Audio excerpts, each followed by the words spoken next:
요한계시록은 어려운 책이지만 어렵게 느낄 필요는 없는 책이에요. 알겠죠? 그리고 뒤에 내용도 나와 있지만 요한계시록은 그냥 몰라도 되는 책일까 아니면은 꼭 알아야 되는 책일까요? 꼭 알아야 되는 책. 꼭 알아야 되는 책이에요. 그에 대한 내용이 나와 있어요. 알겠죠? 그걸 한번 볼게요. 먼저 1절 내용을 한번 크게 한번 읽어볼까요? 예수 그리스도의 계시라. 이는 하나님이 그에게 주사 반드시 속히 이러한 일들을 그 종들에게 보이시라고 그 천사를 그 종 요한에게 보내어 알게 하신 것이라. 아멘. 자, 1절에 보니까 뭐라고 돼 있어요? 예수 그리스도의 뭐래요? 계시요. 계시. 중요한 단어가 나오는데 계시. 이 계시라는 게 무슨 뜻인지 알아요? 이 계시를 다른 말로 하면 묵시라고 돼요. 묵시. 원어적으로 얘기하면 묵시라고 하니까 더 어려워지는데 묵시 원어상으로 뭐라고 얘기하냐면 공개하다, 폭로하다 이런 뜻이란 말이야. 감추어져 있던 것인데 갑자기 공개하는 거야. 원래는 비공개였다가 어떻게? 갑자기 공개하는 거예요. 이게 계시야. 그러니까 원래는 감춰져 있었다라는 게 핵심이야. 알겠죠? 감춰져 있었는데 마지막 때가 되니까 어떻게 된다고요? 폭로, 공개되어진다. 이게 묵시, 계시란 뜻이란 말이야. 그래서 사실 여기는 요한계시록이라고 나와 있지만 요한이 계시한 게 아니에요, 사실. 요한은 하나의 수단으로 쓰임을 받은 존재인 거고 원래 이 계시는 누구의 계시라고 돼 있어요? 여기 보니까 예수 그리스도요. 원래는 예수 그리스도 계시록이 맞아. 근데 그리스도가 뭔 뜻이에요? 그리스도는 메시아, 구원자란 뜻이에요. 더 깊은 의미가 있는데 그거는 이제 나중에 좀 얘기하고 또 이야기가 다른 데로 셀 수 있으니까. 그래서 예수 그리스도의 계시, 다시 말하면 감춰졌던 비밀들을 이제부터 알려주겠다라는 의미가 있어요. 그래서 하나님이 그에게 주사 반드시 속히 일어날 일들을 그 종들에게 보이시려고 그의 천사를 그 종 누구에게요? 요한에게 보내어 알게 하신 것이라 라고 돼 있어요. 그렇죠? 네. 그러니까 하나님께서 이 계시 역시도 하나님 아버지께서 알고 있는 비밀을 예수님에게 주시고 그 예수님은 또 누구에게? 요한. 성령. 아니에요. 지금 절차를 보면 이렇게 되는 거예요. 그 문맥상에 보니까 이 계시의 흐름이 어떻게 되냐면 하나님 아버지, 다시 말하면 이제 성부죠. 성부께서 감춰주신 비밀을 누구에게요? 예수 그리스도요. 그리스도. 다시 말하면 이제 성자죠. 그 다음에 이 비밀의 그 경로를 얘기하는 거, 비밀이 어떤 경로로 지금 움직이고 있는지 말씀해 보니까 예수 그리스도에서 또 누구로? 보니까 여기 속히 일어난 일들을 그 종들에게 보이시려고 누구에게? 그의 천사. 하나님의 수종으로 역할을 위임받은 존재죠. 천사를 통해서 이 비밀의 계시가 예수 그리스도를 통해서 천사로 위임이 되어지고 천사는 또 누구에게로? 요한. 그렇죠. 요한에게로. 이게 몇 단계예요? 그래서 4단계요. 단계적으로 하면 1단계, 2단계, 3단계죠. 1, 2, 3단계로 지금 비밀의 계시가 이동이 되고 있는 거예요. 왜 이렇게 될까? 그냥 바로 하나님께서 요한에게 알려줄 수도 있잖아요. 근데 왜 예수님에서 또 천사에서 요한에게로 이렇게 비밀의 계시가 이동이 되는 걸까? 전달이 되는 걸까? 이유가 뭘 것 같아요? 이거 좋은 질문이죠. 이 이유는 그렇게 어렵지 않아요. 쉽게 말해 이런 거야. 교장 선생님이 있다고 해봐요. 교장 선생님이 이제 학급에 있는 아이들에게 무언가 얘기를 하려고 해. 어떤 공지사항을 얘기를 하려고 하는데 교장 선생님이 애들 한 명 한 명을 찾아가서 얘기를 하나요? 그러면 선생님한테 알리죠. 그럼 선생님한테 알리면 선생님도 물론 애들한테 전체적으로 얘기할 수도 있지만 반장이나 부반장이나 임원들한테 따로 얘기할 수도 있는 사항들이 있겠죠. 그러면 그거를 이제 임원들이라고 하죠. 반장이나 부반장, 회장 이런 사람들한테 알리고 그 회장들은 누구한테 알릴까요? 학생들한테 알리게 되겠죠. 그러니까 이건 뭘 얘기하는 거냐면 어떠한 그 사항에 대해서 중요한 사안이거나 그리고 자세히 알아야 될 사항들은 반드시 이런 하나의 규칙과 질서에 의해서 하나님 말씀도 전해진다라는 걸 뜻하는 거예요. 이해가 되나요? 네. 그러니까 하나님의 비밀이라는 게 다이렉트로 요한에게 가야 하는 게 아니라 반드시 그 다음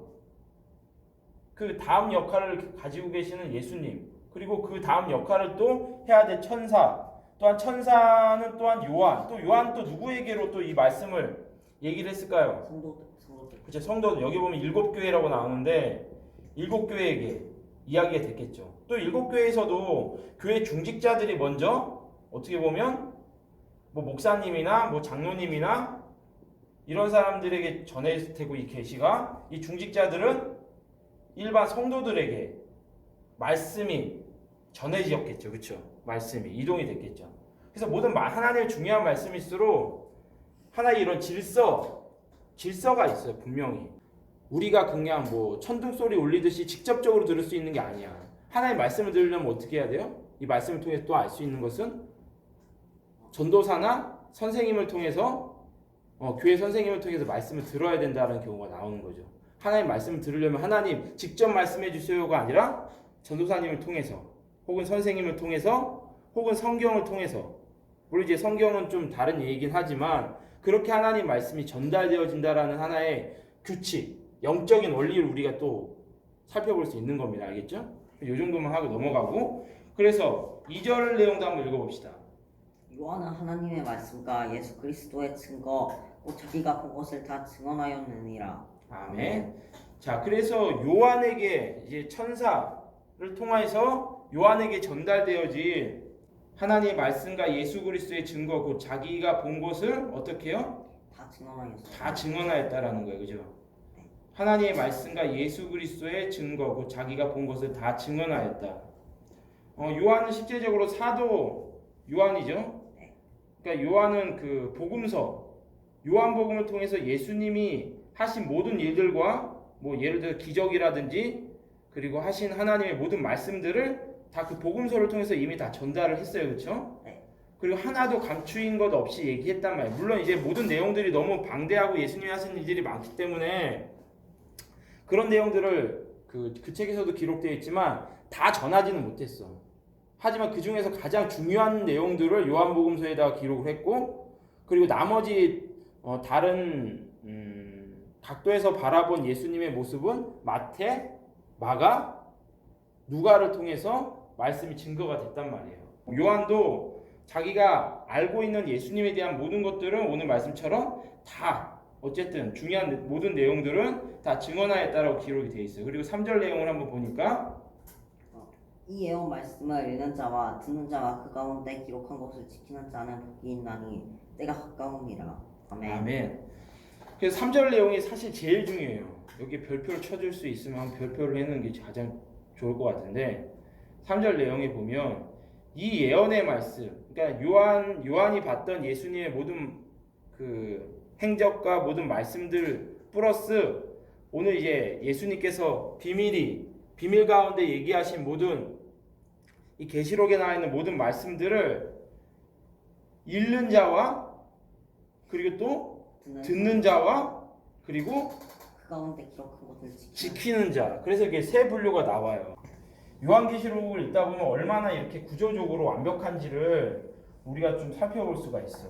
요한계시록은 그냥 막 쓰여진 책이 아니에요. 물론 모든 성경이 다 그렇지만 특히나 요한계시록은 매우 구조적이에요. 구조적이라는 게 무슨 뜻인지 알아요? 구조적이라는 건 완벽한 틀과 형식을 갖췄다라는 뜻이야.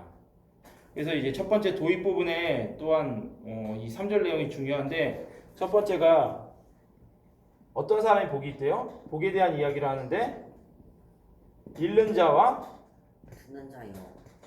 그리고 듣는 자 그리고 지키는 자요. 지키는 자. 이게 되게 중요한 내용이에요.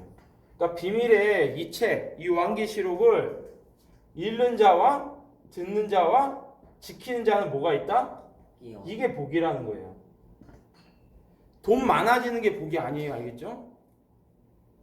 그리고 내가 무언가 내 일이 잘 되고 성공하는 게 물론 그것도 복일 수 있지만 그건 진짜 복이 아니야. 지금 이때가 어느 때입니까? 종말의 때. 따라합시다. 무슨 때? 종말의 때예요. 종말의 때가 뭐예요? 예수님이 곧 오시는 때란 말이야. 예수님이 오시면 인류의 역사는 그냥 스톱되는 거야. 자기 멋대로 지금 지구의 모든 역사들이 세계의 역사가 진행이 되고 있어요. 물론 그 가운데도 하나님의 섭리가 크신 섭리가 있지만 하지만 결론적으로 예수님이 오면 그들이 하고 있는 모든 것들은 다 멈춰야 돼. 그러니까 얼마나 중요한 때에 살고 있겠어요. 그렇죠? 그러니까 마지막 때에 살고 있기 때문에 우리가 그 마지막 때의 가장 큰 복은 주님의 그러니까 예수님의 이 계시 마지막 때의 계시를 알아서 다가올 큰 환난 하나님의 큰 진노를 피하는 게 그게 복이라는 거예요. 알겠죠? 왜 주님이 오시는 때가 왜 중요하냐면 주님이 다시 오시는 때는 구원하러 오시는 게 아니라 심판하러 오시기 때문에 그래요. 이게 중요한 포커스야. 물론 믿는 자들에게 상을 주시려고 오시는 거죠. 하지만 믿지 않는 자들과 믿는 자라 하더라도 진실로 아멘 신앙이라고 하죠. 진실로 믿는 신앙. 아멘 신앙인지 아니면 거짓 신앙. 다른 말로 예수님이 바리새인들과 사두개인들 그리고 율법사 그리고 제사장들에게 얘기했던 게 뭡니까? 이 거짓 신앙 얘네들 보고 위선자라고 하죠. 네. 겉으로 믿는 것처럼 보이지만 속은 아니에요. 믿지 않는 거예요. 하나님의 영광이 아니라 스스로의 영광을 구하는 사람들. 이런 사람들은 다 심판하려고 오시는 거예요. 알겠죠? 하지만 진실로 아멘 신앙자들에게는 상을 주려고 오시는 거예요. 상을. 이해됩니까? 그래서 예수님이 오시는 그 시점 되게 중요한 거예요. 믿는 사람한테도 중요하고 위선자들에게도 중요하고 심판받을 거니까 그리고 안 믿는 사람들에게도 중요한 거란 말이야. 아멘? 아멘. 그래서 우리가 이 복을 받으려면 다시 말하면 더 쉽게 말하면 심판을 받지 않으려면 반드시 요한계시록 이 마지막 때 이 비밀의 책을 읽는 자가 그 심판을 피할 수 있다라는 얘기를 하는 거예요. 아멘? 아멘. 그러니까 괜히 성경이 66권이겠어? 왜 신약이 왜 27권이겠어? 26권이 아니라. 요한계시록을 버려두고 26권만 읽어도 충분히 예수 그리스도의 복음은 알 수 있어요. 아니 마태복음만 있어도 돼 사실. 마가복음만 있어도 돼요. 근데 이렇게 많은 책들이 있고 맨 마지막에는 왜 요한계시록을 마무리했을까? 왜냐면 우리의 신앙이라는 게 예수 딱 믿고 고백한다고 해서 신앙생활을 잘합니까? 하나님 잘 믿고 죄악을 떠나고 그렇게 잘 살 수 있어요? 하나님 앞에? 아니요. 못 살아요. 그렇기 때문에 많은 책들이 필요한 거야. 그때그때 그 상황마다 우리에게 처방해야 될 약이 필요하단 말이야. 그래서 구약, 신약이잖아. 물론 그 약자는 아니지만. 그래서 그 상황에 맞게끔 우리에게 주시는 말씀이 우리의 마음에, 우리 영혼에 약이 되어지는 거예요. 할렐루야. 아멘. 그래서 이 마지막 때에는 요한계시록이라는 이 처방전이 되게 중요해요. 왜냐하면 마지막 때가 될수록 예수님 뭐라고 말씀하셨냐면 따라합시다. 마지막 때 믿는 자를 볼 수 볼 수 있겠느냐. 있겠느냐. 종말의 때는요. 마지막 때는요. 믿음 있는 자가 정말 이건 진짜 믿음을 얘기하는 거예요. 아멘 신앙. 믿음 있는 자를 볼 수가 없어요. 많이. 왠지 알아요? 마지막 때가 될수록 사람들이 성경 예언해 보면 초대교회처럼 그렇게 힘들게 사는 사람들이 아니야. 지금 사람들을 보세요. 다 충분히 살 만큼 하고 그리고 모든 세상적인 모든 성공이나 물질이나 이런 것들이 풍요로운 시대이기 때문에 신앙이 좋을 리가 있을까? 없어요. 성경에도 뭐라 기록되어 있습니까? 뭐라고 기록되어 있어요? 너희가 두 주인을 섬길 수 없다라고 얘기해요. 화장실에도 붙어있지. 뭡니까? 우리에게 주인이 될 수 있는 건 크게 보면 두 가지야. 하나는 하나님이든가 하나는 예수님. 물질. 두 주인 섬길 수 없다. 물질과 하나님을 겸하여 같이 섬길 수는 없는 거다. 둘 중에 하나만 섬겨야 되는 거예요. 그래서 이 마지막 종말의 때에 그 신앙이 흔들리고 믿음이 떨어지는 이유는 뭐냐면 물질 때문에 그래. 다른 게 아니라. 물론 다른 것도 있어요. 뭐 물질 말고도 여러 가지 내용들이 믿음을 흔들 수도 있겠지만 가장 큰 건 이 물질이에요. 돈. 더 쉽게 말하면 돈이지. 돈.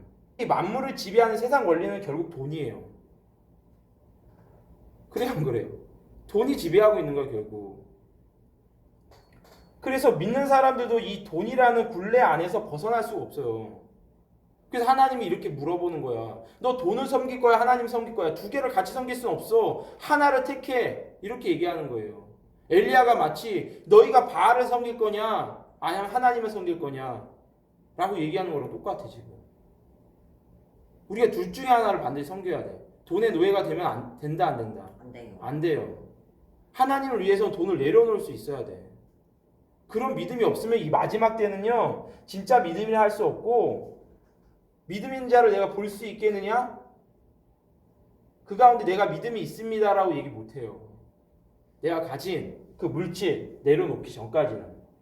그래서 이런 시대 가운데 믿음이 없거나 혹은 이 위선자들이거나 이런 사람들이 너무 많이 나오기 때문에 결국 이 마지막 책, 이 요한계시록이 중요하다는 얘기를 하고 있는 거예요. 알겠어요? 요한계시록을 읽지 않으면 주님의 심판이 얼마나 무서운지 알 수 없어. 그리고 마지막 때 휴거받을 수 있는 방법이 무엇인지 알 수가 없다고. 물론 다른 책에도 기록은 돼 있어요. 하지만 이렇게 적나라하게 기록한 책은 요한계시록밖에 없거든. 물론 다니엘서도 있고, 그리고 마태복음, 마가, 누가의 예수님의 그 마지막 때 어떤 일들이 있을 건지에 대한 이야기를 하고 있고, 데살로니가 전후서에도 얘기하고 있고, 여러 많은 책에서 예수님의 종말에 대한 이야기를 하고 있지만 요한계시록만큼 가장 확실하게 증거하는 책이 있다 없다? 없어요. 없어요. 그래서 이 요한계시록은 모든 예언서의 하나의 기본이야. 기본 베이직. 하나의 뼈대와 같아요. 뼈대. 사람이 뼈가 없으면 쓸 수 있어요? 없어요?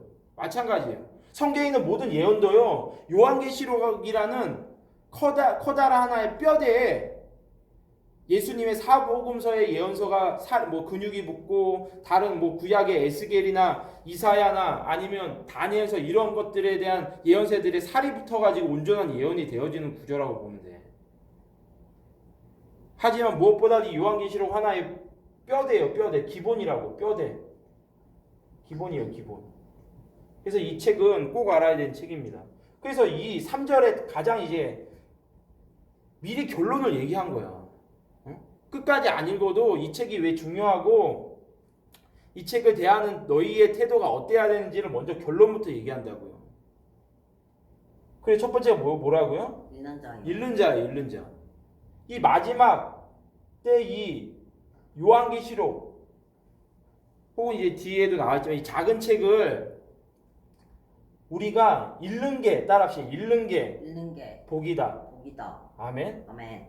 읽는 게 복인 거예요. 읽는다라는 것은 책을 읽는다라는 의미도 있고, 두 번째 뜻은 어떤 뜻이 있냐면, 말씀을 내가 지금 이 요한계시록의 말씀을 지금 같이 읽으면서 선포하고 있잖아. 그러니까 말씀을 지금 선포하고 가르치고 있는 이 모든 것들까지 다 통합해서 읽는 자라고 하는 거예요. 이해됩니까? 그러니까 말씀을 전하는 자도 복이 있는 거고, 말씀을 지금 읽는 자도 복이 있는 거야. 왜냐하면 마지막 때에는 이 요한계시록의 말씀을 모르면요, 우리 신앙이 변질될 수밖에 없어요. 신앙이 자꾸 이 물질이나 돈의 흐름을 따라가게 돼 있단 말이에요. 그리고 주님이 마지막 때에 계획해놓은 이 마지막에 그 어떠한 예언들이 성취되어지는지 이런 이야기들을 우리가 알 길이 없어요. 그러니까 읽고 알아야 될 거 아니야. 결국 알아야 돼. 우리가 알지. 알아야 된단 말이에요. 그리고 두 번째 뭡니까? 듣는 자요. 두 번째는 듣는 자예요. 듣는 자. 지금 말씀을 어떻게? 듣고 있잖아. 요한계시록의 말씀을, 하나님의 뜻을 내가 관심이 없으면 이 어려운 책을 이 종말의 때에 들으려고 할까요? 그러니까 듣는다라는 것 자체가요, 하나님의 그 말씀의 비밀을 알려는 그 사모함이 있다라는 거예요. 하나님을 사랑한다라는 거예요. 그래서 이 마지막 때일수록 이 주님의 이 마지막 때의 말씀, 요한계시록이나 다니엘서나 이 예언서의 말씀들을 주님의 양들이라면 알고 싶어해요.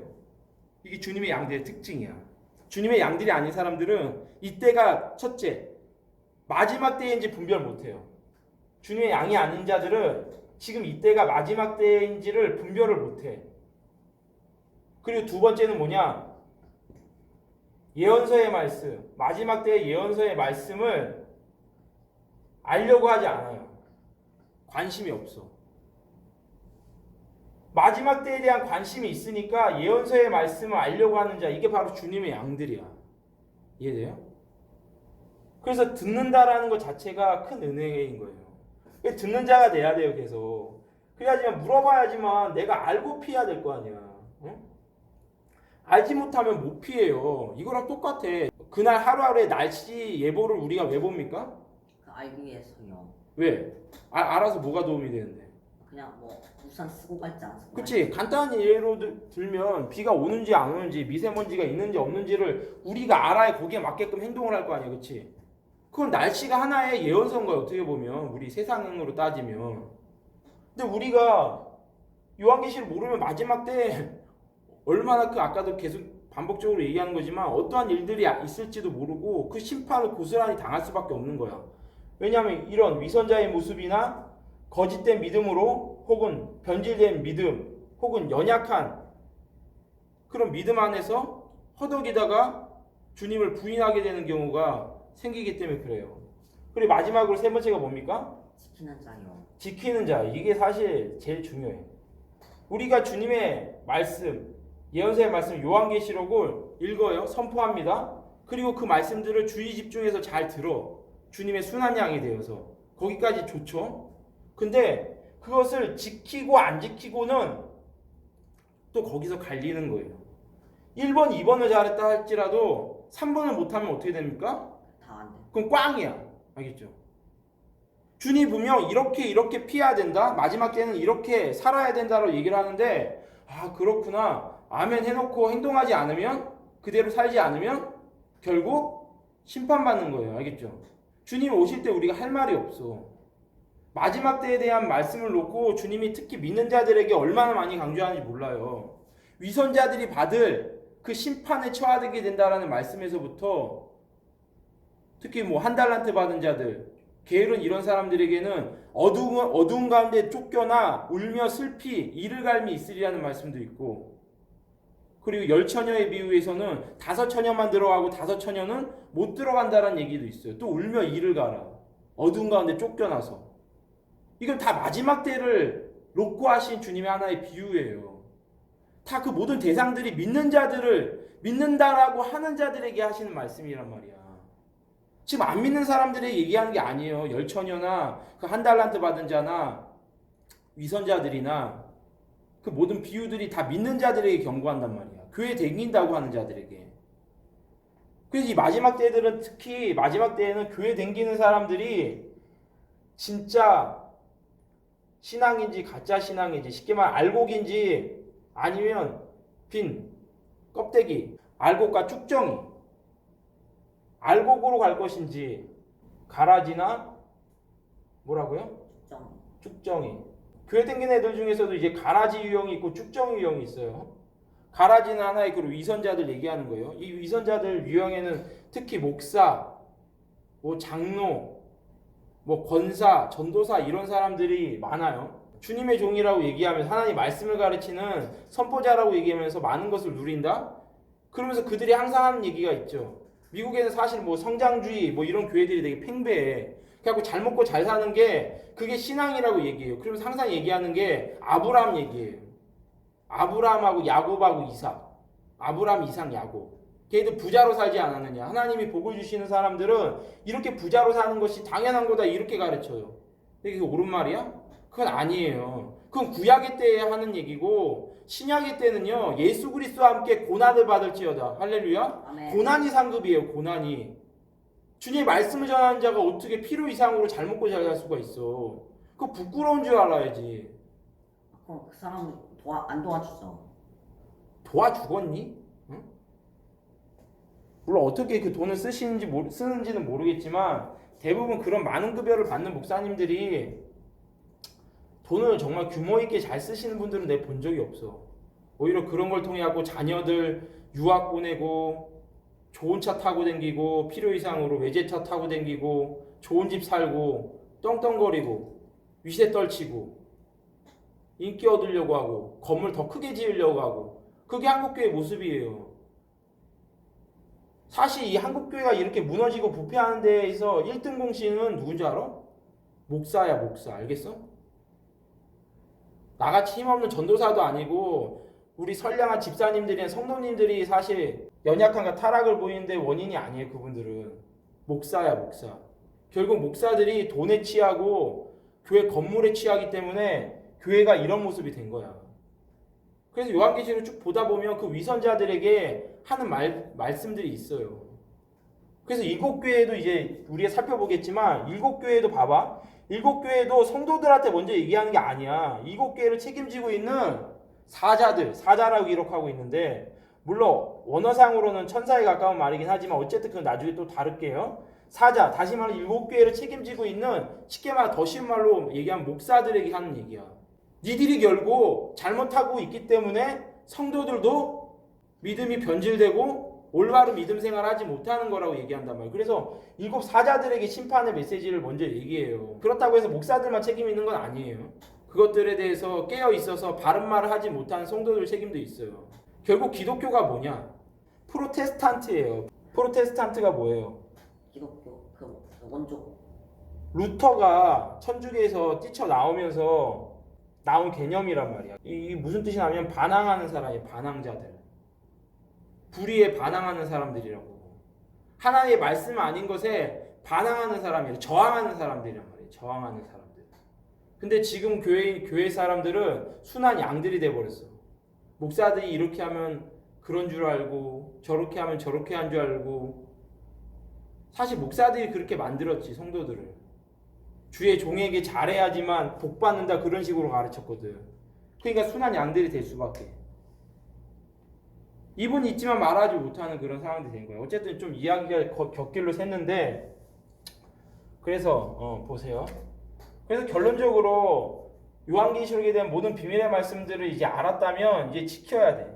이 지킨다라는 표현은요 어떠한 비밀을 알아가지고 어디 숨는다 뭐 이런 의미가 아니라 이 지킨다는 표현하는 것은 삶의 변화를 얘기하는 거예요. 삶에 대한 변화. 사실 우리들의 믿음의 삶이 믿음대로 살고 있지 않잖아. 목사건 간에 그게 전도사건 간에 그게 뭐 성도건 간에 집사건 간에 우리의 모습에 지금 현재 이 한국교회의 모습이 제대로 믿음의 삶을 살고 있는 것 같아요? 그게 참으로 열매 같아요? 아니란 말이야. 인정해야 돼. 그러니까 요한계시록은 사실 우리의 삶의 모습에 대해서 얘기하고 있어요. 일곱 교회에게 얘기하는 것들이 다 삶의 모습을 지적하시는 거야. 너희의 믿음의 잘못된 모습들.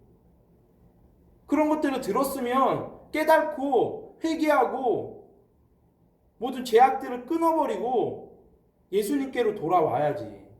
그걸 얘기하고 있는 책이 요한계시록이. 사실 뭐 요한계시록이라고 하니까 흔히 하는 오해들이 있어요. 마지막 때 일어나는 모든 이야기들을 내가 지식적으로 습득을 해가지고 요렇게 피하고 저렇게 피하는 방법들을 얻는 책. 그거 아니란 말이야. 마지막 때 일어나는 무슨 노스트라다무스도 아니고 그런 신비한 것들을 내가 자랑하기 위해서 알려고 하는 책도 아니에요. 무슨 책이라고 요한계시록은? 삶의 변화를 알게 하는 책이에요. 그게 결론이야. 뭐 미래 일들을 왜 예수님이 뭐 하나님이 왜 알려주겠어? 준비하라는 거예요. 그래 잘 알고 있네. 알고 너 마지막 때 이 모습들이 이렇게 펼쳐지고 엄청난 큰 환란이 있을 거니까 적그리스도 통해서 엄청난 큰 환란이 있을 테니까 너희들이 잘 알고 있어.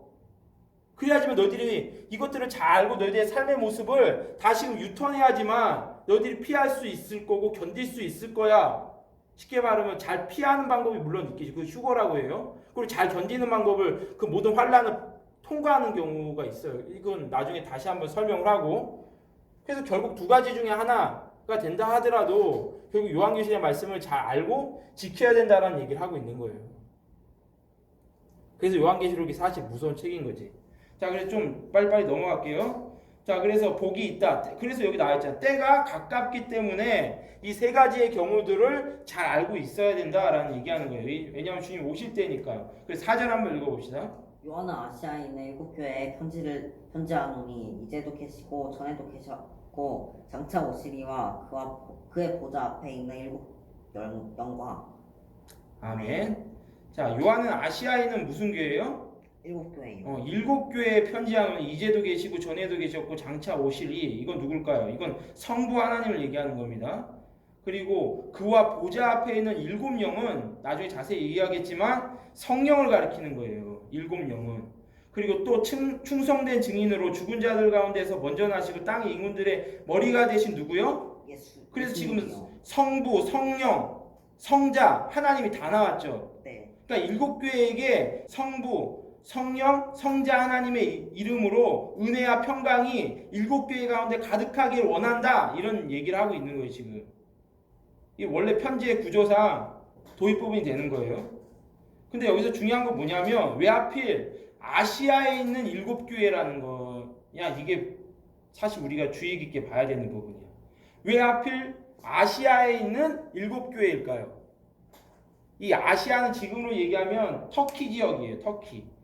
이 7교회가 실제 다 터키 지역에 있었어. 내가 그때 그 교회 이름 얘기했었죠. 네. 다시 한번 써봅시다. 어디요? 부활이요. 첫 번째 에베소, 그리고 순서대로 서머나, 두 번째 뭘까요? 오, 야 이게 외웠어? 보가모, 또 두아티라, 그리고 다섯 번째 사대, 여섯 번째 빌라델비아, 마지막 요건 잊지 말아야 돼. 일곱 번째 교회가 사우 제주예요. 라오디, 야 다 외웠어. 이거 교인들 중에 이거 모르는 사람들 태반이야.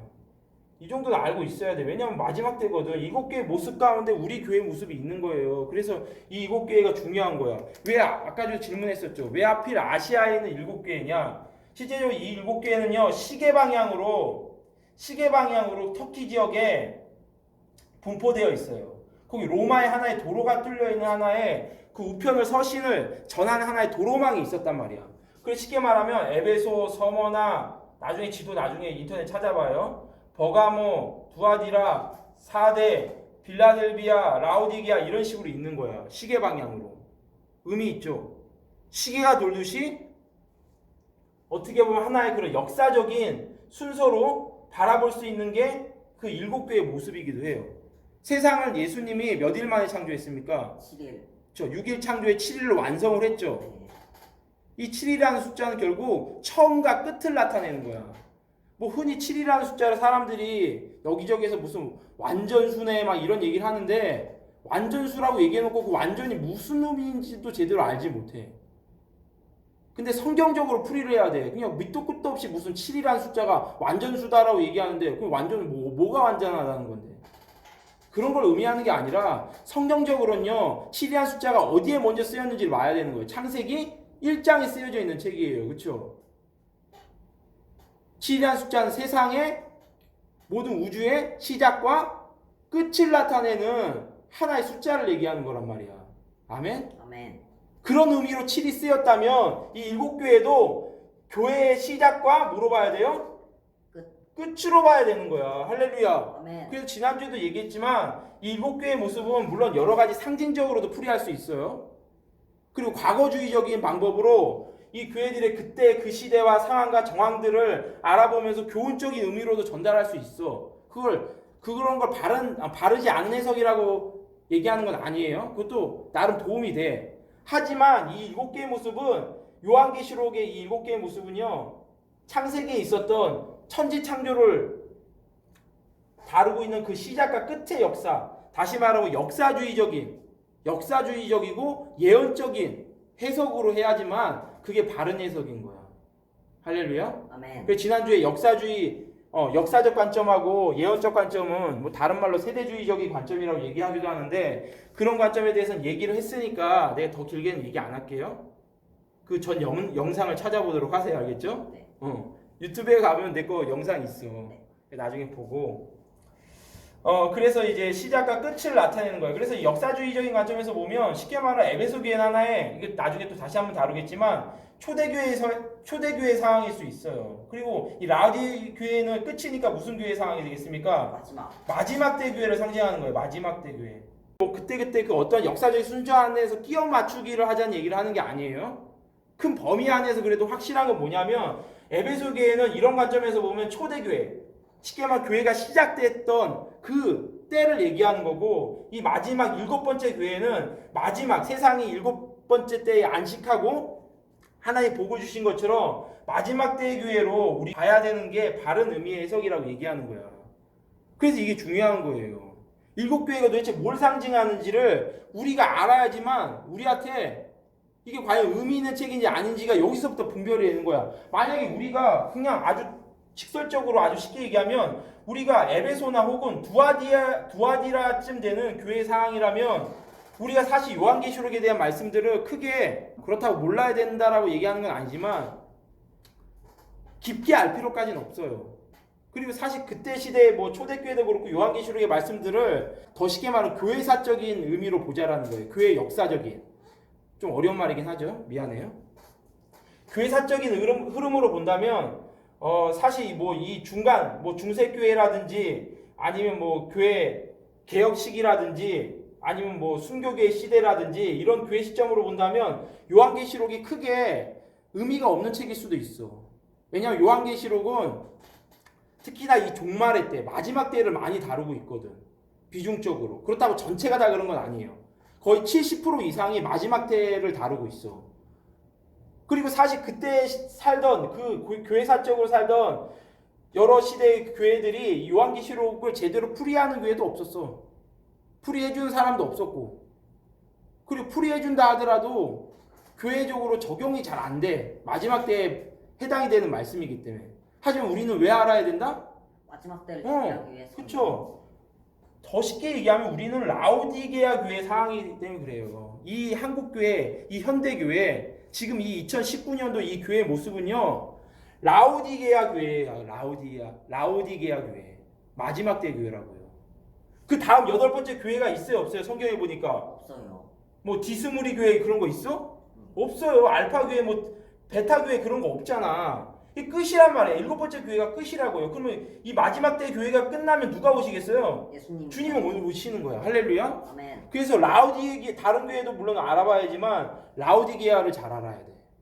중요한 거. 라우디게아가 무슨 잘못을 하고 있었고 그들이 어떤 것을 회개해야 되는지를 잘 알아야지만 우리가 마지막 때를 준비할 수 있어요. 휴거 받거나 쉽게 말하면 아니면 고난을 그 환난을 잘 견디거나 두 개 중에 하나를 잘 할 수 있단 말이야. 이거에 대한 이야기를 더 깊이 알려면 내 영상을 찾아보세요. 알겠죠? 거기에 그 휴거 받는 2가지 방법하고 그리고 7년 대환란을 견딜 수 있습니까? 라는 영상이 있어요. 내가 오늘 처음 얘기해주나? 그래, 있으니까 한번 찾아봐요. 알겠죠? 네. 구독 꼭 눌러주고. 네. 알겠어요? 그래서 거기 보면 네 목소리도 나온다. 우리 둘이 출연하는 게 내가 미리 얘기를 했어야 되는데 미안해. 알겠죠? 괜찮아? 그 너 목소리, 너 얼굴은 안 나와요. 목소리만 나오는 건데 괜찮아요? 네. 그래, 고마워요. 자, 그래서 라우디게아를 우리가 잘 알아야 돼요. 그래서 아시아의 7개에 대한 이야기를 하시는 건 하나의 그런 여기 지도상으로도 그렇고 시계 방향을 흘러가는 그런 교회사적인 흐름으로 봐야 되는 게 가장 바른 해석이라고 볼 수 있는 거예요. 역사적인 관점, 교회사적인 관점으로 해석을 해야지만 가장 올바른 해석이라고 그렇게 우리가 봐야 합니다. 할렐루야. 아멘. 물론 여러 가지 다른 부분으로 해석하는 사람들이 있긴 해. 하지만 연구해보면 해볼수록 이게 확실해요, 진짜. 나중에 교회사에 대한 부분들을 좀 다룰 수 있으면 좋겠는데 그건 나보다 더 잘하시는 분들이 많으니까 그런 영상들은 좀 유튜브에 있어요. 찾아보고 어쨌든 그래서 지금 아시아에 있는 7교회에게 지금 복을 빌어준 얘기를 하고 있죠. 네. 그리고 이제 5절 지나가고 5절 이제 후반부에 보면 우리를 사랑하사 그의 피로 뭐라고요? 그의 피로 우리 죄에서 우리를 해방하시고 그의 아버지 하나님을 위하여 6절 계속 읽을게요. 그의 아버지 하나님을 위하여 우리를 나라와 제사장으로 삼으신 그에게 영광과 능력이 세세토록 있기를 원하노라. 아멘. 자, 여기에 또 이제 복음이 담겨져 있죠. 결국 교회를 사랑하는 이유가 뭡니까? 이 7교회를 하나님이 이토록 챙겨주고 책망과 칭찬으로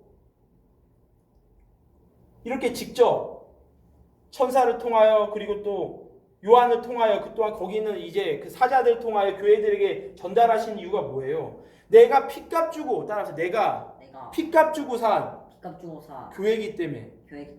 너무 귀하고 내 몸 같은 내 몸이야. 교회는 사실 예수님의 그냥 몸이에요. 그냥 몸 그 자체야. 그 얼마나 아끼겠어요. 하다못해 우리가 길 가다가 넘어져가지고 손가락 하나 이렇게 까져가지고 피 흘리면 어떻게 내비둘 거야? 손가락 하나 까졌으니까 에이 피나다 말겠네 이렇게 할 거예요? 그러면 밴드 바르고 약 발라야 되겠죠? 똑같아요. 7교회 중에 물론 칭찬만 듣는 교회도 있어요. 대표적으로 서머나랑 빌라델비아 얘네들은 꾸중할 게 없어. 이런 교회도 있어. 꾸중할 게 없으니까 칭찬만 해주셔.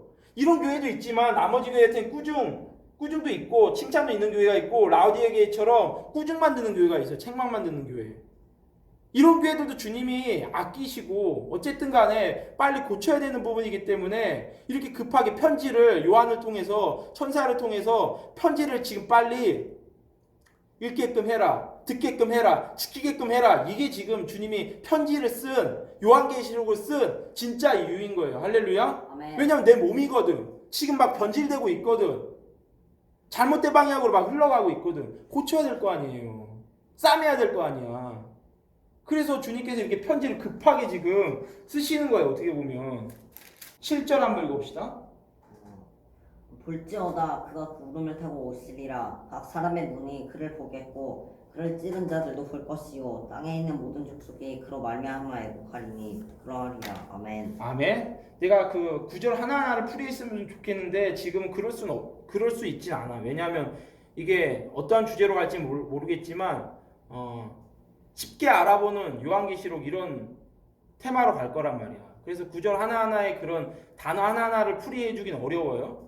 하나의 그런 커다란 숲을 보는 그런 느낌으로 설교를 할 거니까 이렇게 은혜가 되도록 좀 설교를 할 거니까 그건 좀 이해를 해줘야 알겠죠? 자세히는 못 다룬다라는 거예요. 현미경처럼 하나님의 만원경적인 관점으로 일단 먼저 보고 나중에 다시 한번 너가 이제 신앙이 더욱더 성숙하고 단계가 이제 올라가면 그때는 좀 더 이제 현미경적으로 디테일하게 볼게 알겠죠? 일단 숲을 보고 좀 전체적인 구조를 한번 보세요. 요한계시록. 그래서 7절에 어떻게 결론을 내고 있냐면 이 단락의 부분이 볼지어다 그가 구름을 타고 어떻게 해요? 오시리라. 주님이 뭐를 타고 오신대요? 구름이요.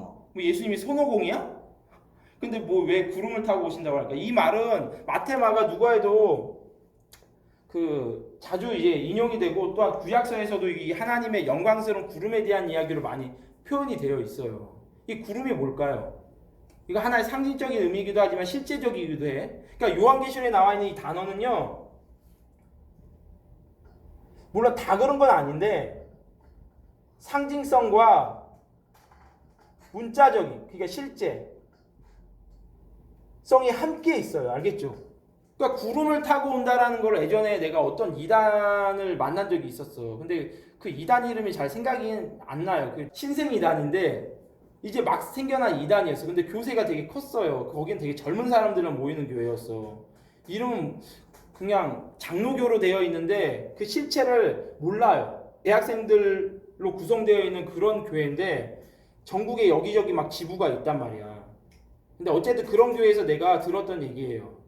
내가 어쩌다가 이제 그쪽에 뭐 빠진 게 아니고 아는 사람을 통해서 한번 가봤어. 거기는 목사님 말씀을 되게 잘 전한다는 거야. 뭐 이렇게 막 영적으로 되게 심오하고 그리고 말씀을 되게 기가 막히게 잘 풀이를 하신대, 해석을 하신대. 그래서 가봤지. 그랬더니 이 구름에 대한 비유를 어떻게 해석을 하냐면 구름은 하나의 상징적인 의미다. 문자적으로 실제적으로 보는 게 아니다. 예수님이 나랑 똑같은 얘기를 했어요. 뭐 예수님이 손오공이냐? 구름을 타고 오면 구름을 타고 오면은 어떻게 구름을 타고 오는 예수님이 어떻게 보이냐? 구름 밑바닥만 보이겠지. 막 이렇게 얘기하면서 구름은 하나의 상징성만 갖는다. 구름이라는 게 뭐냐? 이렇게 얘기하는 거예요. 구름이라는 게 우리 마음속에 있는 하나의 그런 영적인 구름이다라고 풀이를 하더라고. 마음속에는 영적인 구름이래요. 그래서 그러면 이 영적인 구름을 그러면 우리 마음속에 끼어있는 영적인 구름을 타고 오신다라는 게 뭐냐면 우리가 하나님의 말씀을 영적인 이 구름으로 이 차단막 때문에 하나님의 말씀이 안 보이는 건데 기가 막히죠? 안 보이는 건데 다시 말하면 거기 있는 목사가 자기가 메시아라고 얘기하는 사람이에요. 그 사람이. 내가 이 말씀을 깊이 있게 해석을 함으로 인해서 그걸 구름을 탄다라고 얘기하는 거야. 구름을 탐으로 인해서 그 구름이 거쳐지고 하나님의 진짜 모습을 볼 수 있다. 나의 모습. 내가 진짜 예수, 내가 메시아로 이 땅에 온 그분이라는 걸 너희들이 알 수 있을 거다라는 걸로 해석을 하더라고. 웃기지. 웃기지만 되게 참 잘 끼워 맞추게 하지 않았어요? 그렇게 해석을 한단 말이야.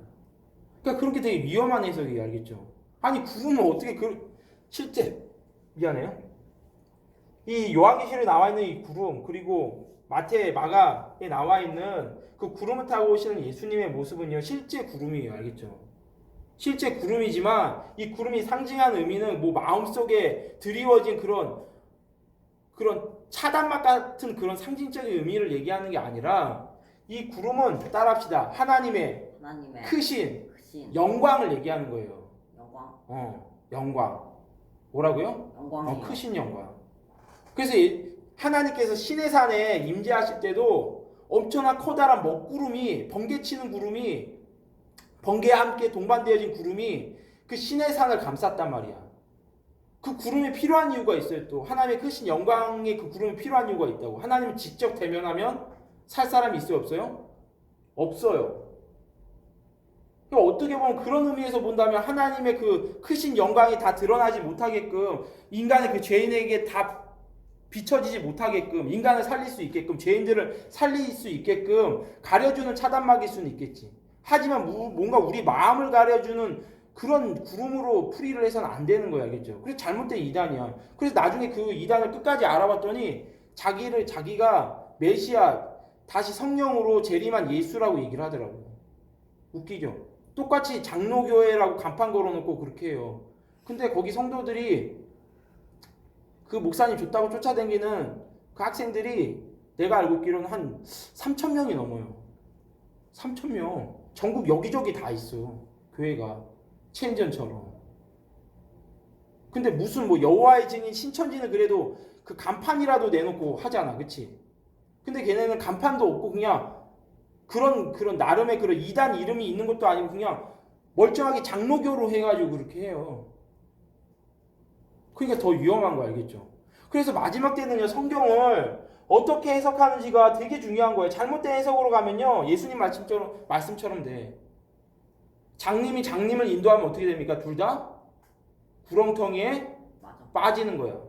쉽게 말하면 잘못된 해석을 따라가는 모든 성도들은요 결국 심판에 처하게 된다는 말씀인 거예요.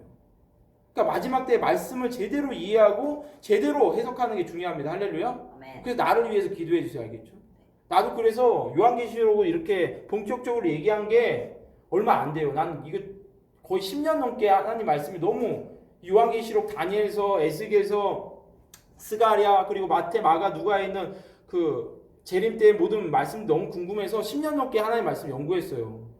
이렇게 얘기하니까 무슨 산에 올라가서 뭐 10년 동안 돌을 닦고 왔다는 얘기처럼 들리는데 그런 건 아니고 관심이 있어서 여기저기 많은 주석서들 영국 그리고 독일에 있는 이런 주석서들도 찾아가지고 봤단 말이야. 그리고 요한계시록 어떠한 시점으로 바라봐야 되는지 연구하고 그리고 계속 기도하고 성령 안에서 계속 하나님께 물어보고 그러고 나서 지금 이 요한계시록 말씀을 이렇게 얘기한 거는 거의 몇 년 안 됐어. 한 2년? 3년밖에 안 됐어요.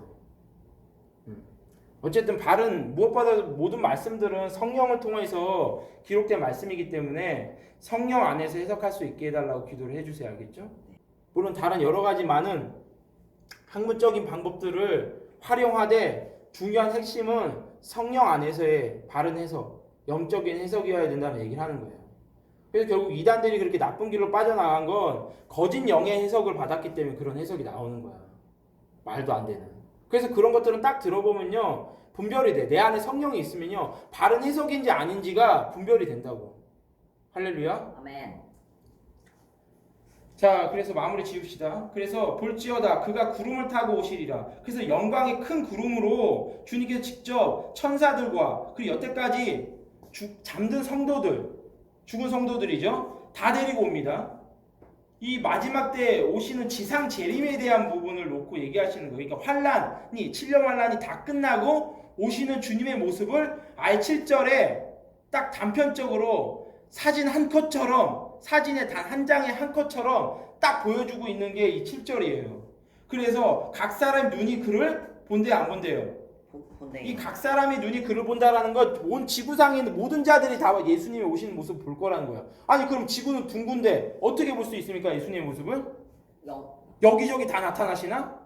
그러면 영점 영적으로 두 가지 해석할 수 있어요. 방금 얘기한 것처럼 영적인 눈이 띄어져서 영적인 부분으로 모든 사람들이 지구상에 믿는 사람이건 안 믿는 사람이건 영적인 눈이 띄어져서 그 주님을 볼 수도 있고, 근데 그 가능성은 좀 적을 것 같아요. 근데 두 번째는 뭐냐면 지금 세상 가운데 있는 모든 미스메디어, 인터넷이라든지 유튜브, TV 이런 걸 통해서 다 볼 수 있어요. 안 그래요? 지금 미국에서 일어나는 뭐 트럼프 대통령과 누가 만났다, 뭐 문재인 대통령이 만났다 이런 모습들 우리가 지금 지구 반대편에 있지만 봐요, 못 봐요? 봐요. 실시간으로 보죠. 그렇죠? 그러니까 주님이 오시는 부분들은 그런 미디어를 통해서 다 볼 수 있다라고 나는 그렇게 좀 해석하는 게 좀 더 현실적인 해석이 아닌가 싶어요. 하지만 뭐 영적인 눈이 열려서 볼 수도 있어. 그래서 각 사람들은 다 본다라는, 그때는 모든 사람들이 다 봐요. 지금 살아있는 모든 자들이 결국 다 보게 된다라는 겁니다. 할렐루야. 아멘. 그래서 심지어 뭐라고 합니까? 찌른 자들도 본다. 찌른 자들도 본다. 찌른 자, 예수님 찌른 자가 누구예요? 바리새. 이것도 두 가지로 해석할 수 있는데 그냥 문자적으로 보면 예수님의 손을, 그쵸? 못 박은 사람들, 그리고 죽으셨는데 옆구리에 창으로 이제 찔른 사람들, 그 사람들 한 명 한 명까지 다 본다라는 거야. 너무 웃기겠죠? 아니 내가 분명 찔은 한 명의 제수라고 생각을 했는데 주님 오시는 그때는 그분이 하나님이셨구나, 우리를 만드신 하나님이셨구나라는 것을 그때 모든 죽은 자들이, 그 찌른 그 모든 자들이 다 본다라는 얘기를 하는 거죠. 심지어라는 의미로 이걸 지금 더 추가적으로 말씀하고 계시는 거예요. 그럼 그때라도 믿으면 되죠. 아유 끝나지. 주님 오실 땐 다 끝나요. 주님 오시면 그때 잘 믿어야지? 안 돼. 알겠죠? 그냥 다 심판 받는 거예요. 그때는 뭐 회개하고 이런 거 아무 그런 기회가 없어요. 기회가. 그래서 또 다른 의미로는 찌른 자들이라는 의미는 예수님을 방금 얘기했죠. 바리새인들이나 사두개이, 율법학자들, 뭐 제사장들 이런 무리들을 얘기할 수도 있어요. 예수님을 공격하고, 그렇죠? 예수님의 말씀을 비난했던 이런 많은 사람들, 그 모든 자들이 예수님 비판했던 모든 자들, 더 넓게 얘기하면 예수 그리스도의 몸된 교회를 핍박하고 몸된 교회를 못 살게 굴었던 그 모든 사람들이 결국 주님이 오시는 모습을 본다 안 본다? 봐요. 그땐 다 본다는 거예요. 지구에 있는 모든 사람들, 죽은 자들이나 살아있는 모든 자들이 다 본다는 거예요. 엄청난 스케일이죠. 이보다 엄청난 일이 있을까 없을까? 지구 역사상 없어요. 이게 진짜 엄청난 장면이야. 상상이 돼? 난 이거를 꿈꾸면 이 마지막 이 7절에 나와 있는 지금 단락에 있어서 마지막 구절에 있는 7절의 모습이 어떨까라고 생각해 보면 막 기대가 돼. 설레지 않아요? 엄청난 모습일 거야. 엄청난 구름, 영광에 빛나는 구름과 함께 많은 천사들이 한두 명이 아니란 말이야. 수억의 천사들과 또한 수억의 성도들과, 그리고 땅에서 살아있는 모든 사람들이 공중으로 들려 올려지고, 그리고 남는 모든 자들은 이따도 나와 있지만 나중에 이제 말씀도 나와 있지만 통곡하면서, 여기 나와 있네요. 7절에 보니까 뭐라고 되어 있어요? 이런 상황 가운데 땅에 있는 모든 족속이 그로 말미암아 뭐란데요? 중요한 단어가 이거 너무 많이 썼네. 잠깐. 중요한 한 가지 단어, 키워드 놓치지 말아야 될 단어가 있는데 뭡니까? 애곡이요, 애곡. 모든 민족이 애곡한대. 왜 이거 애곡이라는 거 심하게 통곡하면서 운다라는 거예요? 왜 울까요? 진짜 잘 믿었어. 그렇지, 그거예요, 결국은. 와, 예수가 진짜였구나. 예수가 진짜 하나님이셨구나. 이제 기회가 있다, 없다? 없구나. 이걸 그때는 영으로 알아요, 영으로. 모든 영으로 뼈저리게 느껴. 그러기 때문에 땅을 치고 후회하고 심하게 우는 거예요. 더 이상 기회가 없기 때문에. 주님이 오신 그때는 이런 일들이 있을 거라는 걸 지금 얘기하고 있는 거예요. 엄청난 광경이겠죠? 네. 이보다 엄청난 광경은 없어. 주님이 첫 번째 오셨을 때는 아주 비참하게 오셨어요. 알죠? 어디 오셨습니까? 나사렛이 아니라 베들레헴. 어디? 베들레헴 중에서 어디? 마국간. 처음 들어요? 네. 마구간. 혹은 이제 동굴이라고 얘기하는 사람들도 있어요. 동굴 내에 있는 이제 구유, 잘 수 있는 그런 공간들이 없었단 말이야. 그러니까 예수님께서 결국 여기저기 갈 데가 없어갖고 애는 낳았는데 마리아가 그 애가 하나님이에요. 하나님이 지금 나오셨는데 어디 갈 데가 없어갖고 그 동굴에서 지금 들어가지고 말 구유, 말 밥통에 그렇게 누여진 거예요. 비참하게 왔죠. 누가 알아줬을까? 아무도 몰라줬어요. 누가 왔는지 아닌지 몰랐단 말이야. 그나마 안 사람들이 있었죠. 동방박사하고 목자들이 이제 천사들이 알려줘가지고 그 모습을 보죠. 주님이 첫 번째 오셨을 때 그렇게 왔단 말이야. 정말 비참한 모습으로 가장 낮은 그 자리로 오셨지만 다시 오시는 예수님은 그렇게 안 와요. 알겠죠? 모든 인류가 죽은 자들과 죽지 않은 모든 자들이 다 뼈저리게 그쵸?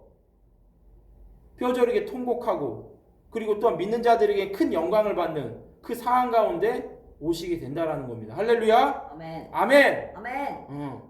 그거예요. 그래서 사실 7절까지만 우리가 딱 읽어도 아 예수님 잘 믿어야겠다라는 소리가 나와요 안 나와요? 나와요. 아멘? 아멘. 잘 믿어야 되는 거야. 아 잘 믿어야 되겠구나. 주님이 결국 이렇게 오시기 때문에 내가 진짜 항상 깨어서 기도해야 되겠다. 할렐루야. 아멘. 따라합시다. 깨어서 기도하고 말씀 읽고 말씀 읽고 실천하자. 아멘. 아멘. 이게 요한계시록 1장부터 22장까지의 결국 주제고 핵심이야. 이걸 놓치지 말아야 돼. 결국 하나님께로 내 신앙의 모습이 돌아가야 된다. 올바른 곳으로 열심으로 돌아가야 된다. 주님을 기다려야 된다. 주의 오심을 기다려야 된다. 그 마음이 다시금 일어나야 된다. 그 얘기를 하고 있는 거예요. 할렐루야. 아멘. 기도할게요. 하나님, 오늘 하나님 말씀을 통해서 이렇게 주의 오심이 어떻게 이루어지고 또한 일곱 교회에게 왜 편지가 전해져야 했었는지를 알게 하시니 감사드립니다. 항상 깨어서 기도할 수 있게 하시고 이 마지막 때에 요한계시록과 예언서의 모든 말씀들을 읽고 듣고 지키는 자가 되어서 주의 오실 때 부끄러워하지 아니하는 우리의 모습이 되게 하여 주옵소서. 휴거받게 하여 주시고 환난을 피할 수 있게 하옵시고 당한다면 견딜 수 있는 믿음으로 주님 앞에 설 수 있도록 은혜 허락하여 주시옵소서. 모든 영광 주님께 올려드리며 예수님 이름으로 기도합니다. 아멘. 아멘. 할렐루야. 아멘.